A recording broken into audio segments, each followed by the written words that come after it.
আসসালামু আলাইকুম ওয়া রাহমাতুল্লাহ। হযরত আদম আলাইহিস সালামকে সৃষ্টি করার পর আল্লাহ রাব্বুল আলামিন তাকে জান্নাতে থাকার আদেশ করলেন। আর শয়তান যে নিজের অহংকারের কারণে হযরত আদম আলাইহিস সালামকে সাজদা করেনি, তাই আল্লাহ রাব্বুল আলামিন সর্বসময়ের জন্য সেই ইবলিসকে লানতি মরদুদ করে নিজের দরবার থেকে বের করে দিয়েছিলেন। আর আল্লাহ রাব্বুল আলামিন হযরত আদম আলাইহিস সালামের বাম পাজরের হাড় থেকে একজন নারীকে কিভাবে সৃষ্টি করেছিলেন জানাবো আজকের এই সুন্দর ভিডিওতে। এর সঙ্গে সঙ্গে এটাও জানাবো যে হযরত আদম আলাইহিস সালাম এবং হযরত হাওয়া রাদিয়াল্লাহু তাআলা আনহার বিবাহ কিভাবে হয়েছিল এবং তার বিবাহের মহারানা কি রেখেছিলেন। আর মরদুদ শয়তান একজন নারীর মাধ্যমে নিজের শত্রুর প্রতিশোধ কিভাবে নিয়েছিল। তারপর হযরত আদম আলাইহিস সালাম ও হাওয়া রাদিয়াল্লাহু তাআলা আনহাকে কিভাবে জান্নাত থেকে জমিনে নামানো হয়েছিল। সেই সঙ্গে সঙ্গে এটাও জানাবো যে হযরত আদম আলাইহিস সালাম এবং হযরত হাওয়া রাদিয়াল্লাহু তাআলা আনহা এই দুইজনে জান্নাতে কতদিন পর্যন্ত ছিলেন। আর যখন তারা দুইজন পৃথিবীতে আসলেন তখন তারা নিজের সঙ্গে কোন কোন জিনিস নিয়ে এসেছিলেন। তো এই সমস্ত প্রশ্নের উত্তর কোরআন এবং হাদিসের আলোকে আজকের এই ভিডিওতে খুবই সুন্দর করে আপনাদের সামনে উপস্থাপন করার চেষ্টা করব। সেই জন্য আপনাদের কাছে অনুরোধ যে ভিডিওটিকে শেষ পর্যন্ত অবশ্যই দেখবেন। আর চ্যানেলে যদি আপনি নতুন হয়ে থাকেন তাহলে চ্যানেলটিকে সাবস্ক্রাইব করবেন।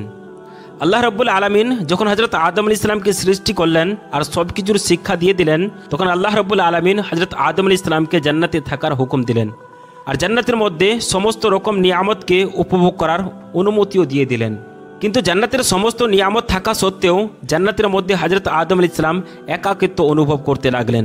আর যার পর উদাস থাকতে শুরু করলেন। তাই আল্লাহ রাব্বুল আলামিন হযরত আদম আলাইহিস সালামের উদাসীনতা এবং একাকিত্বকে দূর করার জন্য হযরত হাওয়া রাদিয়াল্লাহু তাআলা আনহাকে সৃষ্টি করলেন। হযরত ইবনে আব্বাস রাদিয়াল্লাহু তাআলা আনহু থেকে বর্ণিত রয়েছে যে হযরত আদম আলাইহিস সালাম একদিন জান্নাতে ঘুমিয়েছিলেন। তখন আল্লাহ রাব্বুল আলামিন আপনার বাম পাঁজরের ছোট হাড় থেকে হযরত হাওয়া রাদিয়াল্লাহু তাআলা আনহাকে সৃষ্টি করলেন। যখন হযরত আদম আলাইহিস সালাম ঘুম থেকে জেগে উঠলেন তখন আপনি নিজের পাশে একজন নারীকে শুয়ে থাকতে দেখলেন যে হযরত আদম আলাইহিস সালামের মতো একেবারে একই রকম মখলুক ছিল। রিওয়ায়াতে বর্ণিত আছে যে হযরত আদম আলাইহিস সালাম নিজের পাশে যখন এক খুব সুন্দর মখলুককে শুয়ে থাকতে দেখলেন তখন তার দিকে নিজের হাত মুবারককে বাড়ানোর জন্য মনস্থির করলেন। সে সময় ফেরেশতারা বললেন, হে আদম, এখন থেমে যান, প্রথমে আপনি তার মহারানা আদায় করেন। তখন হযরত আদম আলাইহিস সালাম অবাক হয়ে ফেরেশতাদেরকে জিজ্ঞেস করলেন, মহারানা কি জিনিস? তখন ফেরেশতারা বললেন, আপনি আমাদের মওলা ইমামুল আম্বিয়া সরওয়ারে কাউনাইন হযরত মুহাম্মদ মুস্তাফা সাল্লাল্লাহু তাআলা আলাইহি ওয়াসাল্লামের উপর 10 বার দুরূদ পাঠ করেন, এটাই হচ্ছে আপনার মহারানা। যখন হযরত আদম আলাইহিস সালাম জান্নাতে প্রবেশ করেছিলেন তখন সর্বপ্রথম জান্নাতের বিশেষ বিশেষ স্থানে নবী করিম সাল্লাল্লাহু তাআলা আলাইহি ওয়াসাল্লামের নাম মোবারক লেখা থাকা দেখেছিলেন। কেননা সরওয়ারে কাউনাইন রাহমাতুল লিল আলামিন জনাবে মুহাম্মদ রাসূলুল্লাহ সাল্লাল্লাহু তাআলা আলাইহি ওয়াসাল্লাম আল্লাহর সবচেয়ে প্রিয় মেহবুব। আর আল্লাহ তাআলা নিজের মেহবুবের নাম দিয়ে জান্নাতকে সাজিয়েছিলেন। তো এরপর হযরত আদম আলাইহিস সালাম সেই পবিত্র জাতির উপর দুরূদ শরীফ পাঠ করলেন। আর এমনই করে হযরত আদম আলাইহিস সালাম এবং হাওয়া রাদিয়াল্লাহু তাআলা আনহার নিকাহ সম্পূর্ণ হয়ে গেল। রিওয়ায়াতে বর্ণিত আছে যে হযরত আদম আলাইহিস সালাম এবং হাওয়া রাদিয়াল্লাহু তাআলা আনহা 60 বছর পর্যন্ত জান্নাতে ছিলেন। কিন্তু এই সময় পর্যন্ত হযরত আদম আলাইহিস সালাম এবং বিবি হাওয়া রাদিয়াল্লাহু তাআলা আনহার মধ্যে কোনো শারীরিক সম্পর্ক গড়ে ওঠেনি। আর না তো আদমকে হযরত আদম আলাইহিস সালামের পক্ষ থেকে কোনো সন্তান জন্ম দেওয়ার হুকুম করা হয়েছিল। তো এমনইভাবে হযরত আদম আলাইহিস সালামের বাম পাজরের হাড় থেকে আম্মা হাওয়া রাদিয়াল্লাহু তাআলা আনহাকে সৃষ্টি করার পর জান্নাতে দুজনে খুব সুখে শান্তিতে বসবাস করতে শুরু করলেন। হযরত আদম আলাইহিস সালাম এবং বিবি হাওয়া রাদিয়াল্লাহু তাআলা আনহা যতদিন পর্যন্ত জান্নাতে ছিলেন ততদিন পর্যন্ত এই দুইজনের উপর জান্নাতের কোনো স্থানে যাওয়ার জন্য কোনো প্রতিবন্ধী ছিল না, শুধুমাত্র একটি গাছের কাছ পর্যন্ত। মানে জান্নাতে একটি এমন গাছ ছিল যারা ফল খাওয়ার জন্য আল্লাহ রাব্বুল আলামিন তাদের দুইজনকেই বারণ করেছিলেন। এদিকে যখন আল্লাহ রাব্বুল আলামিন হযরত আদম আলাইহিস সালাম এবং হযরত হাওয়া রাদিয়াল্লাহু তাআলা আনহাকে সেই নিষিদ্ধ গাছের কাছে যেতে বারণ করলেন তখন মরদুদ শয়তানকে হযরত আদম আলাইহিস সালামের সঙ্গে প্রতিশোধ নেওয়ার জন্য সুযোগ মিলে গেল। তাই তখন সে হযরত আদম আলাইহিস সালামের সঙ্গে প্রতিশোধ নেওয়ার জন্য রাত দিন প্রচেষ্টা করতে থাকলো। শয়তানের শুধুমাত্র এটি ইচ্ছা ছিল যে আদম আলাইহিস সালাম যেন আল্লাহর কথাকে না মানে, আর যার ফলে তার উপর যেন সাজা ঘোষণা হয়ে থাকে। এরপর শয়তান এই দুইজনের হৃদয়ে ওয়াসওয়াসা ভরতে লাগলো যাতে করে এদের দুজনের লজ্জাস্থান যেটি একে অপরের থেকে গোপন হয়েছিল সেটি যেন বেপরতা হয়ে যায়। রিওয়ায়াতে বর্ণিত আছে যে হযরত আদম আলাইহিস সালাম এবং আম্মা হাওয়া রাদিয়াল্লাহু তাআলা আনহার পোশাক জান্নাতি পোশাক ছিল। আর দুজনের মাথাতে একটি তাজও ছিল।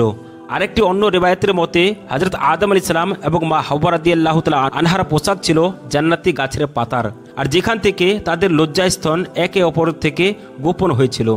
এবার শয়তান প্রত্যেক দিন এই দুইজনের মনের ভিতরে এই ওয়াসওয়াসা ভরতে শুরু করলো যে তারা যেন এই নিষিদ্ধ গাছের কাছে যায় যেই ফলের জন্য আল্লাহ তাআলা তাদেরকে বারণ করেছেন। এমনইভাবে একদিন হযরত আদম আলাইহিস সালাম এবং মা হাওয়া রাদিয়াল্লাহু তাআলা আনহাকে শয়তান বলতে লাগলো, হে আদম ও হাওয়া, তোমরা কি জানো যে তোমাদের রব তোমাদেরকে এই গাছটির ফল খেতে কেন বারণ করেছেন? তখন হযরত আদম আলাইহিস সালাম বললেন, না। শয়তান বলল, তার কারণ এই যে যদি তোমরা এই গাছের ফল খেয়ে নাও তাহলে তোমরা দুইজনে সর্বসময়ের জন্য বেঁচে থাকবে, অথবা কোথাও তোমরা যেন ফেরেশতা না হয়ে যাও, তাই তোমাদের রব তোমাদেরকে এই গাছের ফল খেতে নিষেধ করেছেন। ইবলিসের এমন কথা কি শোনার পর হযরত হাওয়া রাদিয়াল্লাহু তাআলা আনহা চিন্তায় পড়ে গেলেন আর ভাবতে লাগলেন যে আল্লাহ রাব্বুল আলামিন আমাদেরকে এই গাছের ফল খেতে কেন বারণ করেছেন, যেখানে আমাদেরকে জান্নাতে কোনো স্থানে যাওয়ার জন্য তো আমাদেরকে বারণ করা হয়নি, অথবা কোনো জিনিস খাবার জন্য তো বারণ করা হয়নি, তাহলে শুধুমাত্র এই গাছের ফলই কেন বারণ করেছেন? যখন শয়তান এমনইভাবে প্রতিনিয়ত হযরত হাওয়া রাদিয়াল্লাহু তাআলা আনহার ভিতরে ওয়াসওয়াসা ভরতে থাকলো, তখন শেষ পর্যন্ত শয়তান ইবলিসের চেষ্টা সার্থক হয়ে গেল। মানে হযরত হাওয়া রাদিয়াল্লাহু তাআলা আনহা হযরত আদম আলাইহিস সালামকে সেই গাছের ফল খাওয়ার জন্য রাজি করে নিলেন। একদিন হযরত হাওয়া রাদিয়াল্লাহু তাআলা আনহা আড়ালে বসে হযরত আদম আলাইহিস সালামকে বললেন যে আমরা সেই নিষিদ্ধ গাছের ফল সামান্য অংশ খেয়ে তো দেখি শেষ পর্যন্ত এর মধ্যে কোন এমন রহস্য লুকিয়ে আছে যে কারণে আমাদেরকে আল্লাহ রাব্বুল আলামিন এই গাছের ফল খেতে বারণ করেছেন। প্রথমে তো আদম আলাইহিস সালাম হযরত হাওয়াকে একেবারে সম্পূর্ণভাবে ওই গাছের ফল খেতে বারণ করেছিলেন, কিন্তু বারবার মিনতি এবং অনুরোধ করার কারণে হযরত আদম আলাইহিস সালামও শেষ পর্যন্ত সেই গাছের ফল খেতে রাজি হয়ে গেলেন। আর এমনই করে শেষ পর্যন্ত হযরত হাওয়া এবং হযরত আদম আলাইহিস সালাম সেই গাছের ফল খেয়ে নিলেন। কিন্তু দুজনে শুধুমাত্র সেই ফলটিকে সামান্য চেক করেছেন, তখন সঙ্গে সঙ্গে দুজনের শরীর থেকে জান্নাতি পোশাক পড়ে গেল, আর দুজনের লজ্জাস্থান একে অপরের সামনে প্রকাশ্য হয়ে গেল। আর নিজের লজ্জাস্থানকে লুকানোর জন্য জান্নাতের গাছের পাতার ব্যবহার করতে লাগলেন, যাতে করে জান্নাতের পাতা দিয়ে নিজের লজ্জাস্থানকে ঢাকতে পারা যায়। তখনই আল্লাহ রাব্বুল আলামিন ইরশাদ করলেন, হে আদম ও হাওয়া, আমি তোমাদেরকে বারণ করেছিলাম যে এই গাছের ফল খাবে না আর শয়তানের ওয়াসওয়াসাতে পড়বে না যে তোমাদের প্রকাশ্য শত্রু। যখন হযরত আদম আলাইহিস সালাম এবং হযরত হাওয়া রাদিয়াল্লাহু তাআলা আনহা এই বার্তাকে শুনলেন, তখন তারা দুজনেই কাঁপতে শুরু করলেন। এরপর আল্লাহ রাব্বুল আলামিন হযরত আদম আলাইহিস সালাম এবং হযরত হাওয়া রাদিয়াল্লাহু তাআলা আনহাকে জমিনে নামিয়ে দেওয়ার আদেশ দিয়ে দিলেন, যেটিকে আল্লাহ রাব্বুল আলামিন সূরা আরাফের আয়াত নম্বর 25-এর মধ্যে ইরশাদ করেছেন। একটি বিশেষ সময় পর্যন্ত এই জমিনে থেকে যাবে, আর যেখানে তোমরা একে অপরের শত্রু হয়ে থাকবে, আর সেখানেই তোমাদের মৃত্যু হবে, আর সেখান থেকে তোমাদেরকে আবার সৃষ্টি করা হবে। রিওয়ায়াতের মধ্যে বর্ণিত আছে যে হযরত আদম আলাইহিস সালাম হিন্দুস্তান, এখন সেই জায়গাটি শ্রীলঙ্কায় পড়ে, সেখানে নামানো হয়েছিল, আর হযরত হাওয়া রাদিয়াল্লাহু তাআলা আনহাকে জেদ্দাতে নামানো হয়েছিল। যেমনই এই দুইজনকে জমিনে নামিয়ে দেওয়া হলো, তখন তারা একে অপরকে খুঁজতে লাগলো, কিন্তু একে অপরকে খুঁজে বের করতে পারল না। রিওয়ায়াতে বর্ণিত আছে যে যখন হযরত আদম আলাইহিস সালাম জান্নাত থেকে জমিনে নেমে এসেছিলেন, তখন আপনার কাছে হজরে আসওয়াদ এবং জান্নাতি পাতাও ছিল, যেটিকে আপনি জমিনে ফেলে দিয়েছিলেন। হযরত ইবনে আব্বাস রাদিয়াল্লাহু তাআলা আনহু থেকে বর্ণিত রয়েছে যে হযরত জিবরাইল আলাইহিস সালাম যখন হযরত আদম আলাইহিস সালামের কাছে এসেছিলেন, তখন নিজের সাথে করে গমের 7টি দানা নিয়ে এসেছিলেন। এরপর হযরত জিবরাইল আলাইহিস সালাম গমের সেই 7টি দানাকে হযরত আদম আলাইহিস সালামকে দিয়ে দিলেন। হযরত আদম আলাইহিস সালাম জিজ্ঞেস করতে লাগলেন, এটি কি? হযরত জিবরাইল আলাইহিস সালাম ইরশাদ করলেন, এটি সেই গাছের ফল যার কাছে তোমাদেরকে যেতে বারণ করা হয়েছিল। তখন হযরত আদম আলাইহিস সালাম বললেন, এখন আমি এগুলোকে কি করব?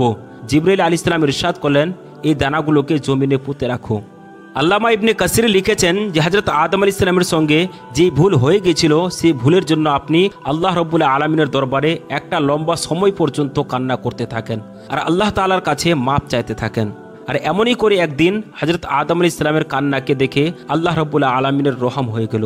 তখন আল্লাহ রাব্বুল আলামিন হযরত জিবরাইল আলাইহিস সালামকে হযরত আদম আলাইহিস সালামের কাছে পাঠালেন আর বললেন, যাও গিয়ে হযরত আদম আলাইহিস সালামকে ক্ষমা হয়ে যাওয়ার সুখবর শুনিয়ে দাও। তারপর যখন হযরত জিবরাইল আলাইহিস সালাম হযরত আদম আলাইহিস সালামের কাছে এসে এই বার্তাটি পৌঁছালেন যে আপনার ভুলকে আল্লাহ রাব্বুল আলামিন ক্ষমা করে দিয়েছেন, তখন তিনি খুবই ভীষণ খুশি হয়েছিলেন আর আল্লাহ তাআলার দরবারে শুকরিয়ার সাজদাও করতে লাগলেন। এরপর হযরত আদম আলাইহিস সালামকে নিয়ে হযরত জিবরাইল আলাইহিস সালাম মক্কা মুকাররমাতে আসলেন, আর যেখানে হযরত আদম আলাইহিস সালাম কাবা শরীফের বুনিয়াদ রাখলেন আর হজরে আসওয়াদকে কাবার দেওয়ালে গেঁথে দিলেন। তারপর হযরত আদম আলাইহিস সালাম কাবার চারিপাশে তাওয়াফ করলেন। এরপর যখন আপনার তাওয়াফ সম্পূর্ণ হয়ে গেল তখন জিবরাইল আলাইহিস সালাম হযরত আদম আলাইহিস সালামকে জবলে আরাফাতের দিকে নিয়ে গেলেন আর সেখানেই আপনার সাক্ষাৎ হযরত হাওয়া রাদিয়াল্লাহু তাআলা আনহার সঙ্গে হয়ে গেল। কিন্তু একটা দীর্ঘ সময়ের জন্য আর শারীরিক গঠনের পরিবর্তনের জন্য আপনারা একে অপরকে চিনতে পারছিল না। তারপর হযরত জিবরাইল আলাইহিস সালাম দুজনের সঙ্গে পরিচয় করিয়ে দিলেন আর সেই সময় আপনারা দুজনে ভীষণই খুশি হয়েছিলেন। আর এটি সেই সময় ছিল যখন এই পৃথিবীর কোনো নারীর সর্বপ্রথম হায়েজ মানে ঋতুস্রাব হয়েছিল। আর এরপর আল্লাহ তাবারক ওয়া তাআলার হুকুমে হযরত আদম আলাইহিস সালাম এবং হযরত হাওয়া রাদিয়াল্লাহু তাআলা আনহার মিলনের ফলে অসংখ্য সন্তান হয়েছিল। আর সেখান থেকেই আজ আমরা। এমনইভাবে শয়তান জান্নাতের মধ্যে হযরত আদম আলাইহিস সালামের সঙ্গে প্রতিশোধ নেওয়ার জন্য নারীদেরকে প্রলোভিত করেছিল। আর আজও মানুষকে পথভ্রষ্ট করার জন্য শয়তান নারীদেরকে ব্যবহার করে থাকে। যেমনকি আল্লাহ রাব্বুল আলামিন পবিত্র কোরআনের মধ্যে ইরশাদ করেছেন, বেশক নারীরা শয়তানের রশ্মি। এই সমস্ত ঘটনা শোনার পর একটি কথা ভাবুন যে হযরত আদম আলাইহিস সালাম শুধুমাত্র একটি ভুল করেছিলেন, যার কারণে হযরত আদম আলাইহিস সালাম আল্লাহ তাবারক ওয়া তাআলার দরবারে একটা লম্বা সময় পর্যন্ত কান্না করেছিলেন। রিওয়ায়াতে বর্ণিত আছে যে হযরত আদম আলাইহিস সালাম এই পৃথিবীর মধ্যে ৭০,০০০ বছর পর্যন্ত শুধুমাত্র একটা ভুলের কারণে। কিন্তু আজ আমরা দিনে কতই না ভুল করে ফেলছি। হযরত আদম আলাইহিস সালাম একটা ভুলের কারণে যদি ৭০,০০০ বছর কান্না করার পর আল্লাহ তাবারক ওয়া তাআলার দরবারে ক্ষমা পাই, তাহলে ভাবুন আমরা আমাদের জীবনে কত ভুল করেছি, কতই না আল্লাহ তাবারক ওয়া তাআলার নাফরমানি করেছি। আমরা কত হাজার বছর পর যে ক্ষমা পাবো আল্লাহ তাবারক ওয়া তাআলা বেশি জানেন। আল্লাহু আকবার। সর্বশেষে আল্লাহ রাব্বুল আলামিনের কাছে দোয়া করি যে তিনি যেন আমাদেরকে শয়তানের ওয়াসওয়াসা থেকে সবসময় সুরক্ষিত রাখেন, সবসময় নেক মানুষের রাস্তায় চলার তৌফিক দান করেন আর নবী করিম সাল্লাল্লাহু তাআলা আলাইহি ওয়াসাল্লামের রাস্তাতেই মৃত্যুবরণ করার তৌফিক দান করেন। আমিন। বন্ধুরা, যদি ভিডিওটি ভালো লেগে থাকে তাহলে একটি লাইক করবেন এবং চ্যানেলে যদি আপনি নতুন হয়ে থাকেন তাহলে চ্যানেলটিকে সাবস্ক্রাইব করবেন। আসসালামু আলাইকুম ওয়া রাহমাতুল্লাহি ওয়া বারাকাতুহু।